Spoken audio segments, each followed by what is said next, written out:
(8월 8일) 월요일 홍장수의 뉴스 브리핑 시작하겠습니다. 그제 토요일부터 리우 올림픽이 시작되었습니다. 자, 이 날도 더운데요. 또 밤에 올림픽 경기 보신다고. 리우데자네이로는 한국과 정반대편에 있어서 밤낮이 정확하게 12시간 반대입니다. 그렇기 때문에 주로 주요 경기들을 이 한밤중부터 시작해서 새벽까지 그리고 아침까지 이렇게 하기 때문에 굉장히 시청하기가 힘드실 걸로 생각이 듭니다. 자, 어쨌거나 지금 이 올림픽 열기와 더불어서 국민들이 일상의 시름을 잊고 또 폭염을 잊는 것은 도움이 되는데요.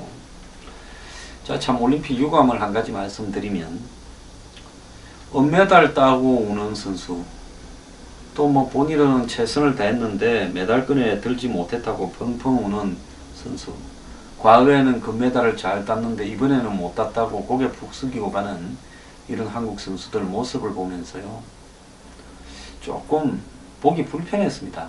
실제 댓글에는요, 박태환 선수가 지금 이 400m, 200m 자유형에서 연거푸 안 좋은 성적으로 탈락을 해도 할 만큼 했다, 잘했다, 수고한다 이렇게 이야기하고 은메달 딴 한국 여자 유도 선수한테도 격려를 아끼지 않고, 대중들은, 국민들은 과거와 달리 많이 바뀌었습니다. 또 유치하게 올림픽의 금메달이 바로 국력이다 이렇게 생각하지도 않습니다. 한국이 경제력 대비 이 스포츠 체력이 좋은 나라로 이렇게 상당히 상위에 있는데요, 이것도 별로 좋은 이야기도 아닙니다. 올림픽에서 금메달 딴다고 국민의 일상생활이 하루아침에 바뀌는 것도 아닙니다. 다만 국민들이 그걸 보면서 기뻐하고 일상의 시름을 좀 잊고 이런 부분에 관한 문제지요. 근데 올림픽에 출전하는 선수들이 올림픽 하나가 4년마다 돌아오는 팔자 고치는 대출세의 기회다 이렇게만 생각을 해서 일이 잘못되었을 때 그 전 세계에 중계가 나가는 그런 상황에서 펑펑 우는 모습이 정말 보기 딱합니다. 그리고 이겼을 때도요, 진자에게 이렇게 깍듯하게 예의를 좀 표하고 위로해주는 이런 어른스러운 모습도 좀 봤으면 좋겠습니다. 어떤 선수들은 패자에게 절을 90도쯤 숙여서 하고 감싸 안아주는 이런 모습도 보이던데요, 한국 선수들 중에 그런 모습이 좀 보기 드물었던 것 같습니다. 자, 이겼을 때는 진 사람을 위로하고 졌을 때는 당당하게 최선을 다해서 했다 생각하고, 그리고 이 외부적으로 서러움을 드러내고 이렇게 하지 않았으면 좋겠습니다. 옛날처럼 한풀나고 라면만 먹고 이렇게 운동한 그런 시대는 아니지 않습니까? 자, 이 스포츠 경기라나 인생은요, 이 결과도 중요하지만 과정도 중요합니다. 제가 이렇게 이야기하면 웃기는 소리 하지 마라, 결과가 모든 것이다 이렇게 이야기를 하겠지만, 올림픽에 국가대표를 나간 것만 해도 대단한 거 아닙니까? 그리고 또 거기에서 혹시 결과가 안 좋다고 해서 인생이 끝난 겁니까? 또 다른 일을 찾아가면 되는 것이고요. 올림픽에서 메달을 따도 이 인생의 마무리를 제대로 못해서 나빠진 사람도 많습니다. 한국의 스포츠 영역이 결국은 과도한 욕심을 내다가 정치권에 들어오고 표절하고 해서 망가지는 것도 보셨지 않습니까? 그래서 인생망사 세옹지마인데요, 뭐 제가 이렇게 방송하는 이 이야기를 한국 선수들이 들을 리는 없겠지만은, 자, 스포츠는 스포츠답게 일종의 그것도 이 도 아닙니까, 도? 그래서 양식을 지키면서 국민들에게도 이 좀 떳떳한 모습을 보여주는 그런 것을 보고 싶습니다. 자, 오늘 그 더민주당의 6명이 의원이 중국을 방문합니다. 중국은 황구시보 등에서 일명 토업으로 방문하는 6명 의원의 이름을 일일이 열거하면서 보도를 하고 있습니다. 자, 더민주 한국의 제1야당은 사드 배치를 반대하고 있으며 이번 방중 기간 동안 사드에 대한 중국 측의 입장을 듣기를 희망하고 있다. 이렇게 보도를 하고 대대적으로 환영을 하고 있습니다. 제가 그제 금요일날 TV에 나가서요. 결국 중국이 노리는 것은 이번에 사드 배치를 막을 수 없다라는 것은 중국도 잘 알고 있다. 그럼 중국이 왜 이렇게 한국을 괴롭히느냐? 1단계로 관광이나 한류 그리고 비자 이런 부분으로 지금 차단을 하는 모양새로 나오고 2단계로는 이 비관세 장벽을 이용한 무역 보복을 압박하고 3단계로는 한국과의 교류 협력 등을 차단하는 행태로 지금 단계적인 압박을 올려가고 있는 듯이 보이면서 그 협박들이 한국 내의 남남 갈등으로 비춰지도록 최선을 다해서 노력하고 또 한국의 사드를 반대하는 성주국민 집회 또 사드를 반대하는 정치인, 교수, 학자, 전 정권의 고위 관료 등을 수시로 인터뷰를 하려고 하면서 그 중에 아주 나쁜 부분만 악의적으로 따서 보도를 한 행태를 지금 거듭하고 있습니다.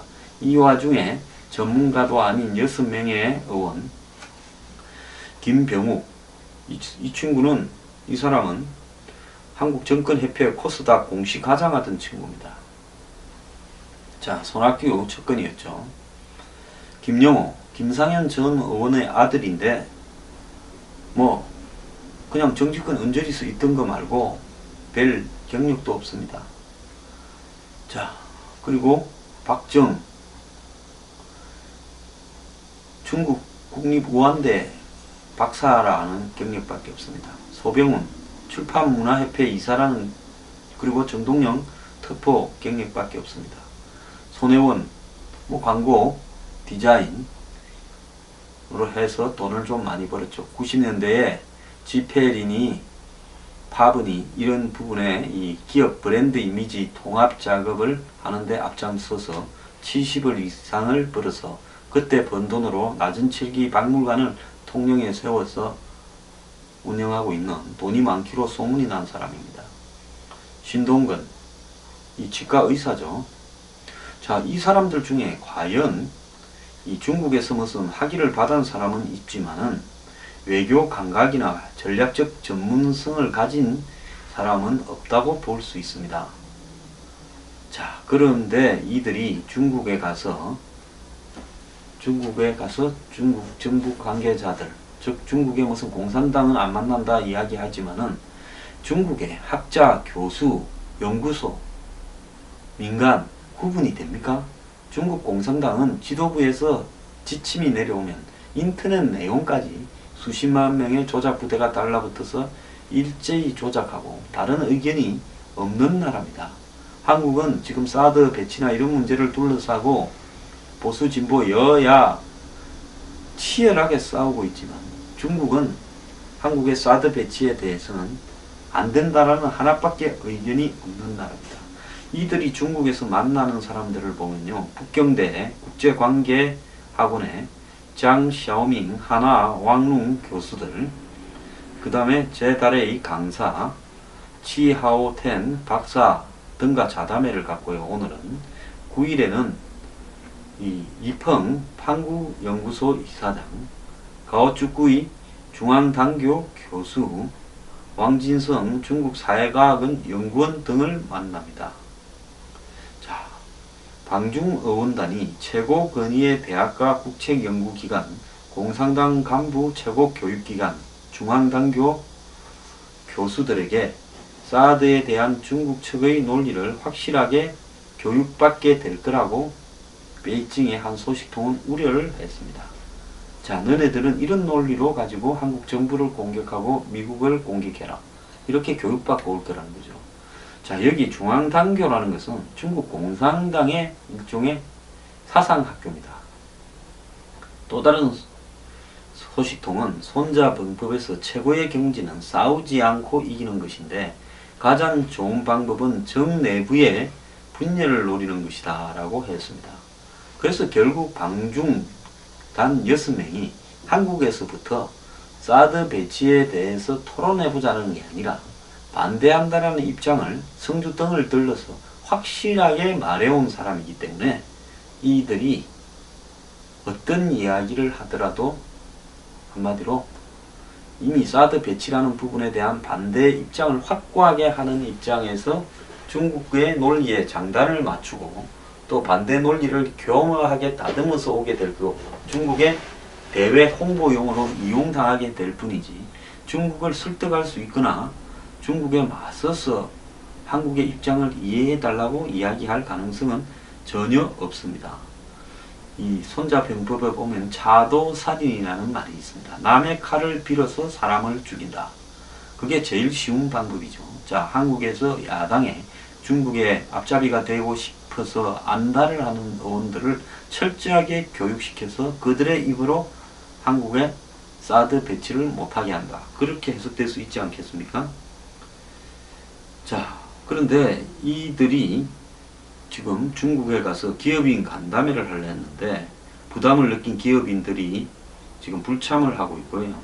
오후 간담회도 어떤 중국에 있는 대기업 회의실에서 하려 했는데 그 기업에서 난색을 표해서 이 날짜가 바뀌었고 김장수 대사도 지금 만나는 일정을 통보하지 않고 있습니다. 김종인 더민주 대표는요. 이분 아직 대표입니다. 사드 이후에 도로민주당이 되고 있다. 과거에 문재인 친노 중심의 민주당으로 돌아가고 있다. 무슨 외교를 하겠다는 거냐. 중국에 가서 중국의 동조 발언을 하면 자충수다. 당권 주자들은 지금 이 사드를 반대를 하고 있는데 문재인 전 대표 친노표를 받기 위해서 따라하는 거다. 그래서 선거를 겨냥해서 친문에 러브콜을 하는 거다. 이렇게 해석되고 있습니다. 청와대는 어제 홍보수석이 입장을 밝히면서 사드와 관련된 의원 6명의 방중을 철회라 라고 이야기했고요. 중국 측의 입장을 강화하고 우리 내부의 분열 심화를 우려한다 이렇게 말했고 이 야당은 청와대를 비난하면서 이 의원들의 양식을 무시하는 것 아닌가 이렇게 이야기를 했습니다. 자, 제가 지난 토요일날 이렇게 말했습니다.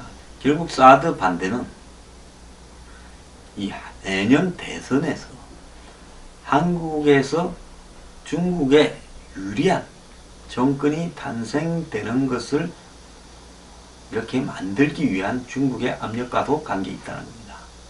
결국 중국은 한국의 사드에 대한 영향력을 행사해서 철회시키는 것은 불가능하다는 걸 잘 알고 있습니다. 지금 여기서 한국이 사드 배치에 발을 빼면 미국은 당연히 주한미군 철수로 갈 수밖에 없을 겁니다. 그러면 이것은 한국의 절대절명의 이해관계를 가지고 있는 부분이기 때문에 한국 정부에서 못한다는 것을 알고 있습니다. 그러면 중국이 왜 지속적으로 압력을 넣고 한국의 남남 갈등을 부추기느냐. 자, 11월 달에 미국 대선이 있습니다.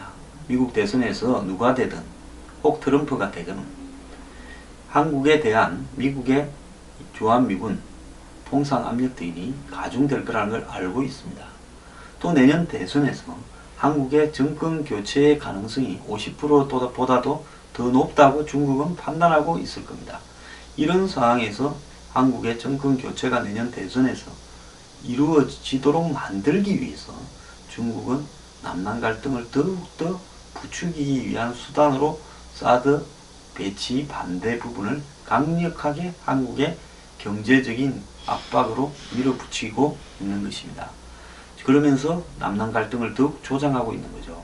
자, 이렇게 되었을 때 내년에 이렇게 대선 국면에서 만약에 야당이 이긴다면 사드 반대, 전시작전권 해수, 주한미군 철수, 북미 평화조약 체결 이런 식으로 가게 되면서 한국이 완전히 한미일 삼각 안보 구도에서 빠지고 중국의 영향력 안에 흡수되는 그런 기회가 올 수 있다고 보고 있습니다. 그동안 중국은 한국에 대해서 점차적으로 거대한 중국의 이 중화 경제 영역 안으로 용광로 속에서 녹이려 했는데 거의 녹아가는가 싶었는데 이번 사드 배치로 한국이 반발하는 모습을 봤습니다.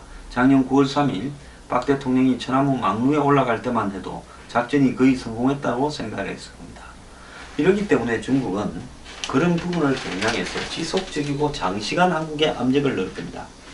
자, 이 속에서 지금 야당의 대표 후 선거에 나간 이종걸, 김상곤, 추미애 3명이 모두 지금 사드 배치에 강경하게 반대하고 박근혜 대통령 탄핵을 이야기하고 대선 때 주권을 도둑맞았다고 하고 국회에서 사드를 비준해야 된다 하고 있습니다.